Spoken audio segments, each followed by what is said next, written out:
प्रभू येशूच्या प्रेमळ नावामध्ये आपणा सर्वांस प्रीतीचा सलाम शालोम।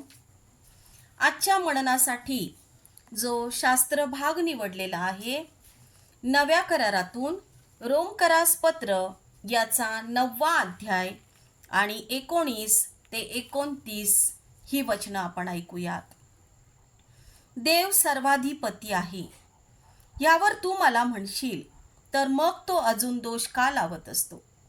कारण त्याच्या संकल्पाला कोण आड आला आहे?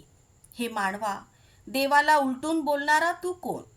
घडलेली वस्तू आपल्या घडवणाऱ्याला तू मला असे का केलेस असे म्हणेल काय? किंवा एकाच गोळ्याचे एक पात्र उत्तम कामासाठी व एक हलक्या कामासाठी करावे असा कुंभाराला मातीवर अधिकार नाही काय?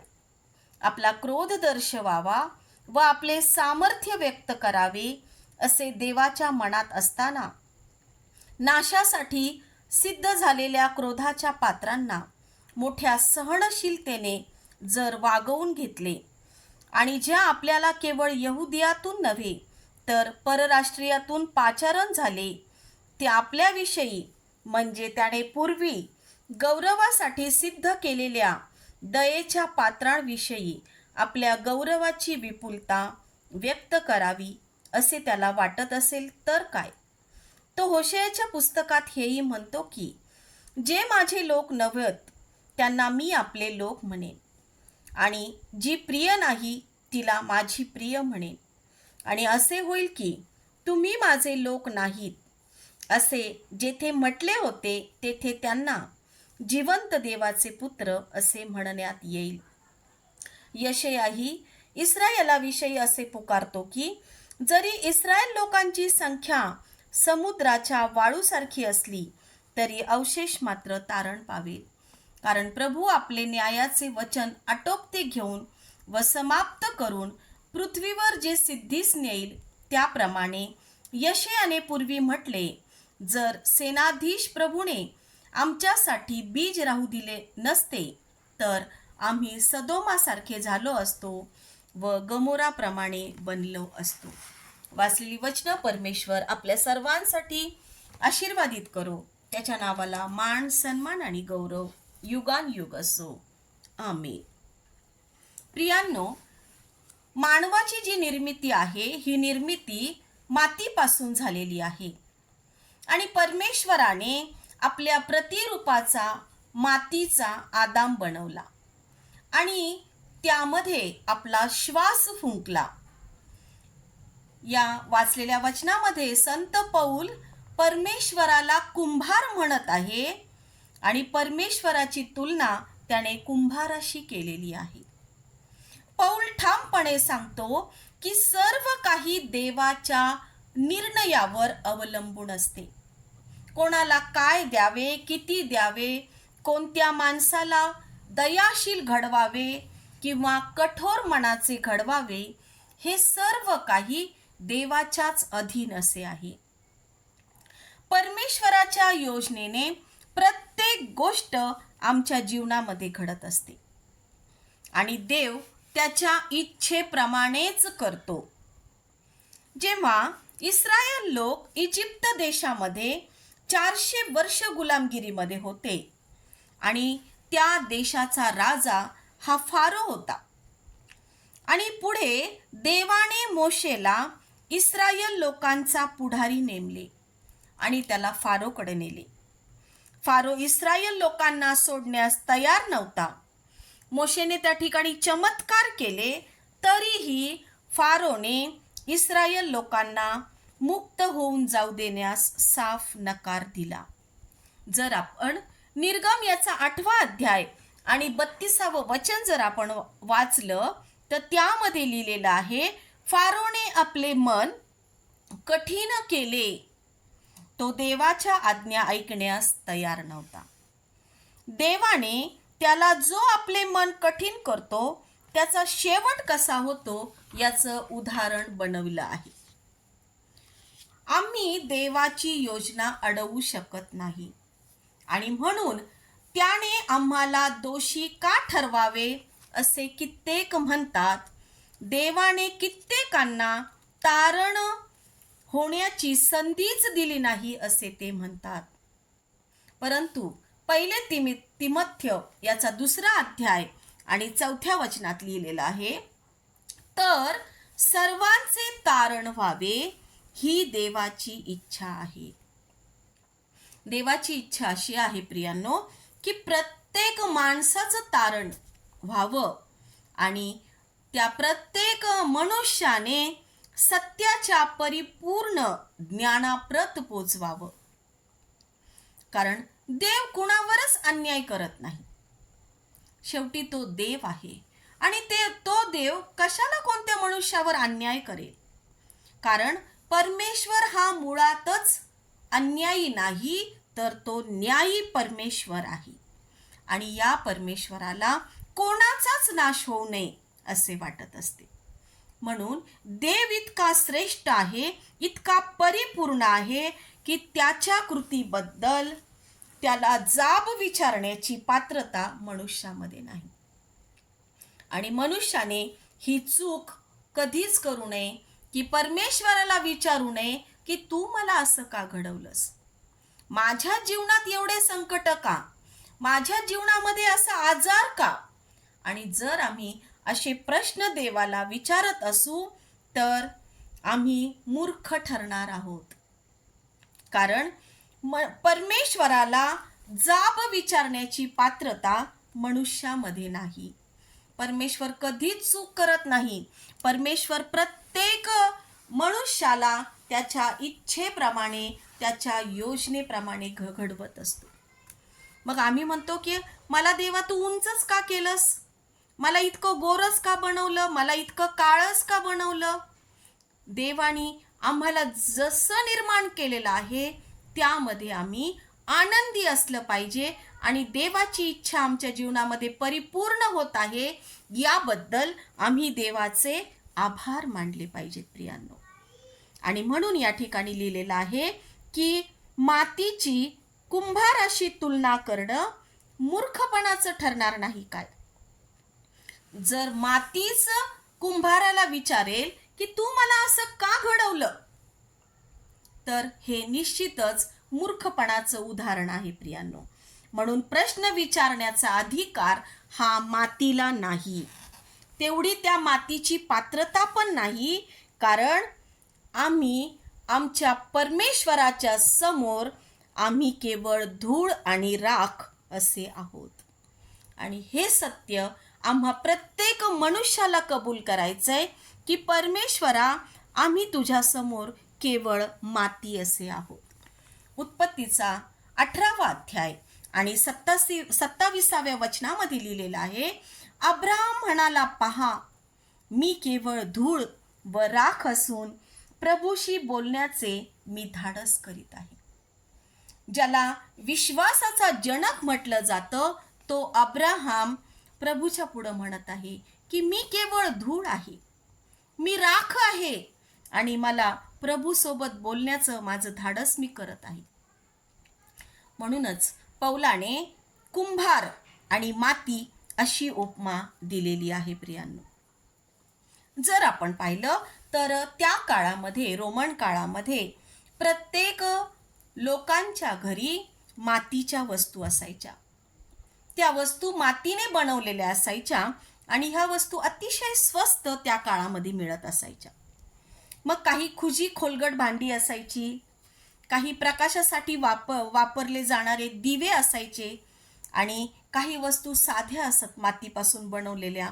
मात्र काही पात्र ही अतिशय सुबक कलाकुसरणीने नक्षीदार अशी ती मातीची भांडी, ती पात्र बनवलेली असत. म्हणून रोमकरास पत्र याचा 9वा अध्याय आणि 21व्या वचनामध्ये लिहिलेलं आहे, किंवा एकाच गोळ्याचे एक पात्र उत्तम कामासाठी व एक हलक्या कामासाठी करावे, असा कुंभाराला मातीवर अधिकार नाही काय. हे स्पष्टरित्या समजण्यासाठी पौलाने परमेश्वराला कुंभार आणि मनुष्याला माती अशी उपमा या अध्यायामध्ये दिलेली आहे.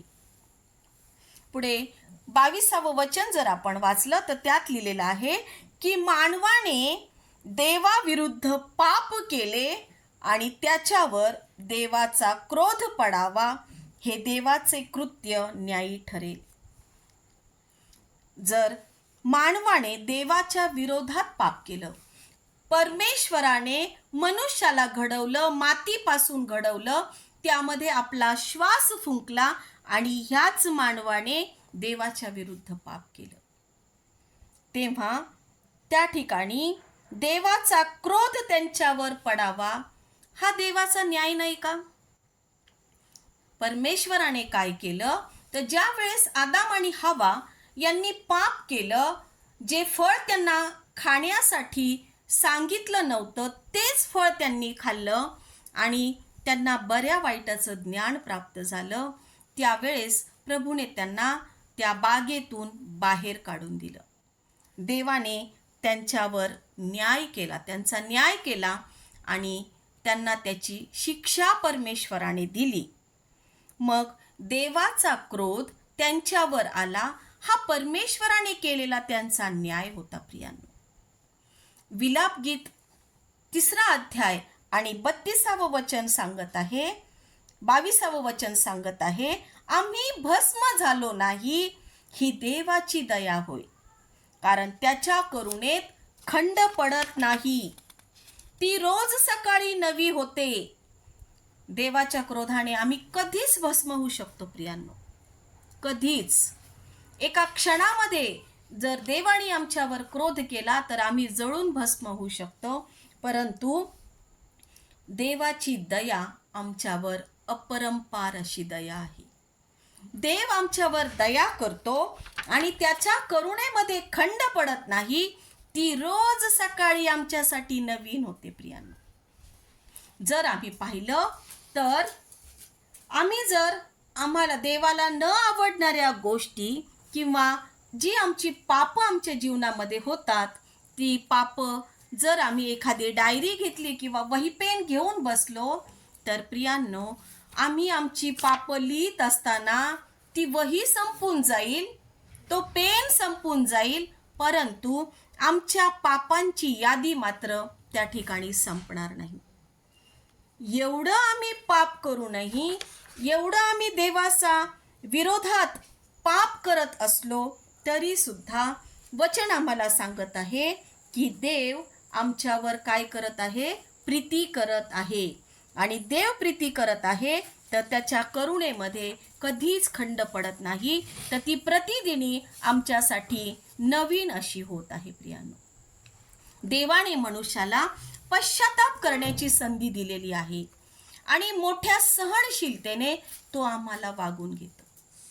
आम्ही दररोज इतके पाप करतो तरी देखील परमेश्वर आम्हाला सहनशीलतेने वागून घेतो आणि तो आमच्यावर त्याची करुणा नवीन अशीच करतो. प्रियांनो, परमेश्वर त्याच्या लेकरांवर दया करण्यास अतिशय उत्सुक असा आहे आणि म्हणून मत्तेयाचा 11वा अध्याय आणि 28व्या वचनामध्ये लिहिलेलं आहे, ते वचन आमच्या सर्वांच्या तोंडी पाठ आहे.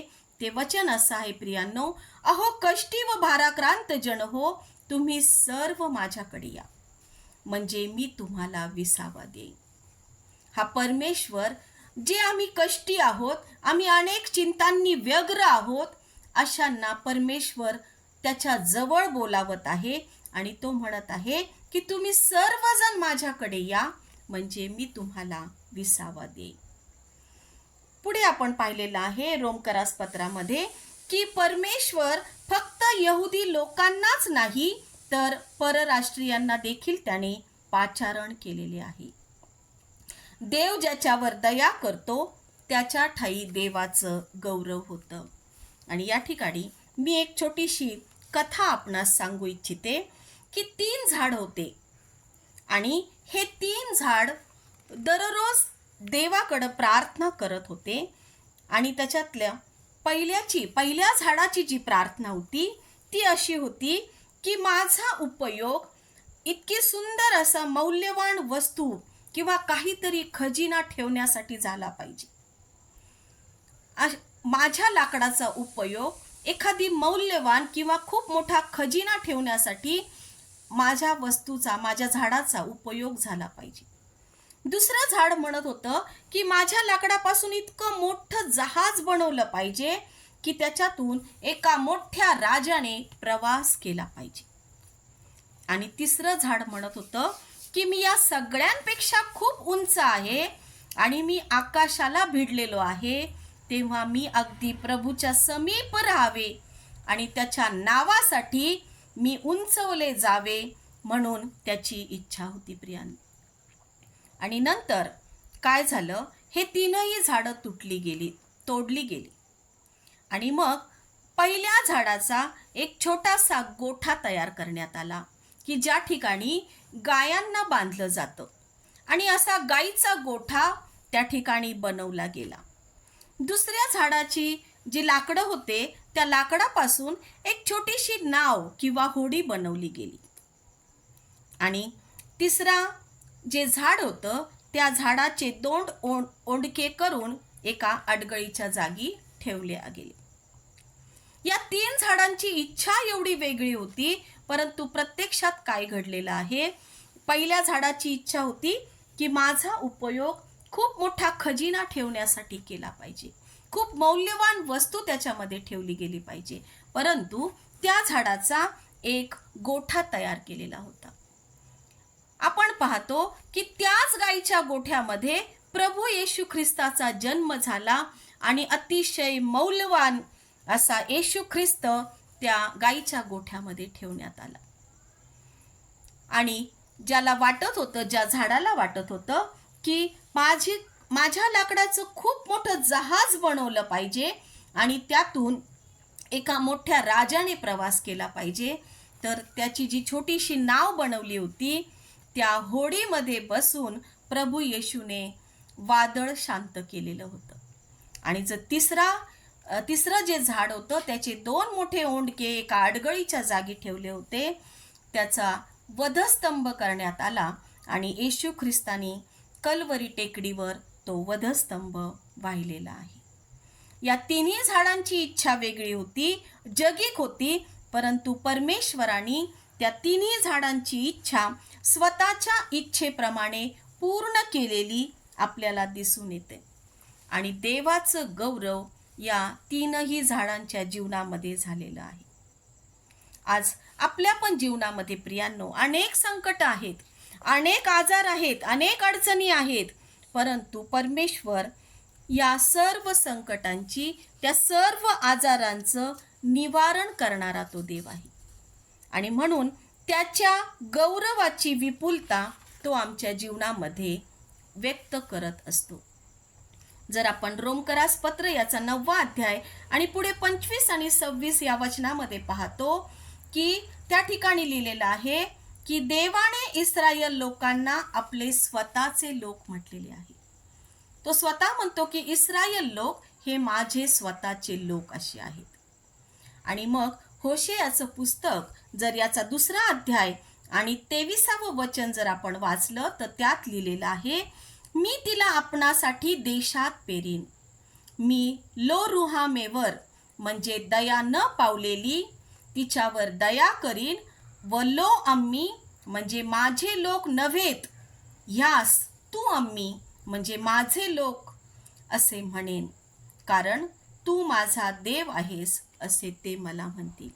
या ठिकाणी जे लो रुहामा आणि लो अम्मी आणि तू अम्मी हे जे शब्द आहेत हे हिब्रू शब्द आहेत प्रियांनो. आणि त्या ठिकाणी होशेयाच्या पुस्तकामध्ये लिहिलेलं आहे की इस्रायलाने परमेश्वराचा त्याग केला आणि परमेश्वराचा त्याग करून हे जे पाप केलेलं होतं हे पाप एखाद्या व्यभिचारासारखं किंवा जार कर्माच्या बरोबरीचं होतं. जर होशेयाचा 1 अध्याय आणि 2ऱ्या वचनाचा जर उत्तरार्ध आपण वाचला तर त्यामध्ये आपल्या लक्षात येते की कारण परमेश्वराचा त्याग करणं हे घोर जार कर्म हा देश करीत आहे. ज्यावेळेस आम्ही परमेश्वराचा त्याग करतो आमच्या जीवनातून तेव्हा आम्ही खूप मोठं पाप करतो, म्हणजे आम्ही ते पाप एखाद्या जार कर्माच्या बरोबरीने करतो. म्हणून होशे संदेष्टाच्या द्वारे देवाने हे जाहीर केले की हे माझे लोक नव्हेत, तरी देवाने इस्रायल लोकांना टाकून दिले नाही, ते पुन्हा देवाचे लोक होतील, असे देवाने होशेला सांगितले. एवढं मोठं पाप करून सुद्धा परमेश्वराने त्यांच्यावर दयाच केलेली आहे आणि पुन्हा तो म्हणत आहे की हे माझे लोक नाही, तरी पण मी इस्रायलाला टाकून दिलेलं नाही. पुन्हा परमेश्वराने इस्रायल लोकांना पश्चाताप करण्याची एक संधी उपलब्ध करून दिलेली आहे आणि या ठिकाणी त्यांना परमेश्वराने जी ही संधी प्राप्त करून दिली आणि म्हणून तो म्हणतो की ते लोक पुन्हा माझे लोक होतील. परमेश्वराला जर त्यागण्याचं पाप इस्रायल लोकांनी केलं तरी देखील परमेश्वराने त्यांच्यावर एवढी महान दया केली, तर देवाने हीच दया त्या परराष्ट्रीयांवर देखील केलेली आहे. एवढेच नव्हे तर त्यांना जिवंत देवाचे पुत्र असे म्हणण्यात येईल असेही म्हटलेले आहे. पहिले पेत्र याचा 2 अध्याय आणि 10व्या वचनामध्ये, ते तुम्ही पूर्वी लोक नव्हता, आता तर देवाचे लोक आहात. तुम्हास दया मिळाली नव्हती, आता तर दया मिळाली आहे. इस्रायल लोकांना देवाने दया दाखवली आणि त्यांची संख्या ही वाळूच्या कणा इतकी झाली होती. एवढा आशीर्वाद परमेश्वराने या इस्रायल लोकांना दिला. त्यांची संतती एवढी वाढली की ज्याप्रमाणे वाळूचे कण मोजता येत नाही इतकी त्यांची संतती झाली. रोमकरास पत्र याचा 9वा अध्याय आणि 27व्या वचनामध्ये लिहिलेला आहे, यशायालाही इस्रायलाविषयी असे पुकारतो की जरी इस्रायल लोकांची संख्या समुद्राच्या वाळूसारखी असली तरी अवशेष मात्र तारण पावेल. कारण देव इस्रायल लोकांचा न्याय करणार आहे, त्याचा क्रोध त्यांच्यावर अकस्मात पडेल. जरी असे असले तरी देवाची दया किती थोर आहे, कारण तो इस्रायल लोकांचा समूळ नाश करणार नाही. आपण पाहतो की सदोम आणि गमोरा या शहरांचा परमेश्वराने समूळ नाश केलेला आहे, तरी सुद्धा तो म्हणतो तसा न्याय किंवा तसा नाश मी इस्रायल लोकांचा करणार नाही. यशया संदेष्टा यशया याचा 1 अध्याय आणि 9 मध्ये लिहितो, सेनाधीश परमेश्वराने आम्हासाठी यत्किंचित शेष राखून ठेवले नसते तर आम्ही सदोमासारखे झालो असतो आणि गमोऱ्याप्रमाणे बनलो असतो. देव इस्रायलावर दया करणारा आहे, कारण एक दिवस तरी ते ख्रिस्ताला ओळखतील असा परमेश्वराचा विश्वास आहे. म्हणून प्रियांनो, आपण योहान कृत शुभवर्तमानाकडे जाऊया. योहान याचा 8वा अध्याय आणि 12 ते 20 जर ही वचनं आपण वाचली तर त्यामध्ये प्रभू येशू म्हणत आहे, मीच जगाचा प्रकाश आहे. जो मला अनुसरतो तो अंधारात चालणारच नाही, त्याच्या जवळ जीवनाचा प्रकाश राहील. एखाद्या खोलीमध्ये जर अंधार असेल आणि आपण त्या ठिकाणी लाईट लावले तर त्या खोलीमध्ये एका क्षणात उजेड किंवा प्रकाश निर्माण होतो आणि तिथला अंधकार जो आहे तो निघून जातो, तो पळ काढतो. त्याप्रमाणेच जेव्हा आम्ही आमच्या जीवनामध्ये येशूला स्वीकारतो तेव्हा त्याच्या प्रकाशाने येशू आमचं जीवन व्यापून टाकतो आणि आमच्यामधल्या ज्या अंधारातल्या गोष्टी आहेत, ज्या वाईट गोष्टी आहेत, तो अंधार आमच्या जीवनातून बाहेर जातो. म्हणून प्रियांनो, जर येशू आम्हाला म्हणत आहे मत्ते याचा 5वा अध्याय आणि 14व्या वचनामध्ये, तुम्ही जगाचा प्रकाश आहात. कारण येशू हा स्वतः जगाचा प्रकाश आहे आणि जो त्याला अनुसरतो तेव्हा तो आम्हाला म्हणत आहे तुम्ही जगाचा प्रकाश आहात. जेव्हा आम्ही येशूला आमच्या जीवनामध्ये स्वीकारतो तेव्हा आम्ही देखील त्याच्या प्रकाशाने परिपूर्ण असे होतो. प्रियांनो, पुढे आपण पाहतो, जेव्हा देव इस्रायल लोकांना मोठ्या सहनशीलतेने वागवून घेत आहे तर देव त्यांच्यावर दया करत आहे आणि त्यांच्या ठाई आपले गौरव प्रगट करत आहे. देव त्यांना माझे लोक म्हणत आहे. जरी त्यांनी परमेश्वराचा त्याग केला तरी त्यांना पश्चातापाची संधी परमेश्वराने उपलब्ध करून दिलेली आहे आणि त्यांना जिवंत देवाचे पुत्र म्हणण्यात येईल हा वारसा परमेश्वराने त्यांना दिलेला आहे. कारण एक दिवस ते परमेश्वराला ओळखतील आणि पित्याला देखील ओळखतील, म्हणून परमेश्वर त्यांच्यावर कृपा करत आहे. म्हणून आपण पाहूयात की परमेश्वर हा आपला कुंभार आहे आणि आम्ही त्याच्या हातची कृती आहोत. त्याने जसं आम्हाला घडवलेलं आहे आम्हाला तसंच राहायचं आहे प्रियांनो. कारण ज्याप्रमाणे माती कुंभाराच्या हातामध्ये स्वाधीन होते तसं आज आम्हाला परमेश्वराच्या हातामध्ये स्वाधीन व्हायचं आहे आणि पश्चात्तप्त अंतःकरणाने आम्हाला त्याच्या हाती पडायचं आहे. आणि मग आम्ही प्रभूला म्हणूयात की प्रभू, आत्तापर्यंत मी माझ्या इच्छेने चालत होते, मी माझ्या योजनेने चालत होते, पण आज मी माती आहे, तू माझा कुंभार आहेस आणि तू मला घडव. कारण मी माझा वधस्तंभ घेऊन तुला अनुसरत आहे. आणि जेव्हा आम्ही देवाच्या हातामध्ये स्वाधीन होऊ तेव्हा देव त्याच्या इच्छेनुसार तो आम्हाला घडवणार आहे. परमेश्वर करो आजचं वचन आपल्या सर्वांसाठी तो आशीर्वादित करो. त्याच्या नावाला मान, सन्मान आणि गौरव युगानुयुग असो. आमेन, आमेन.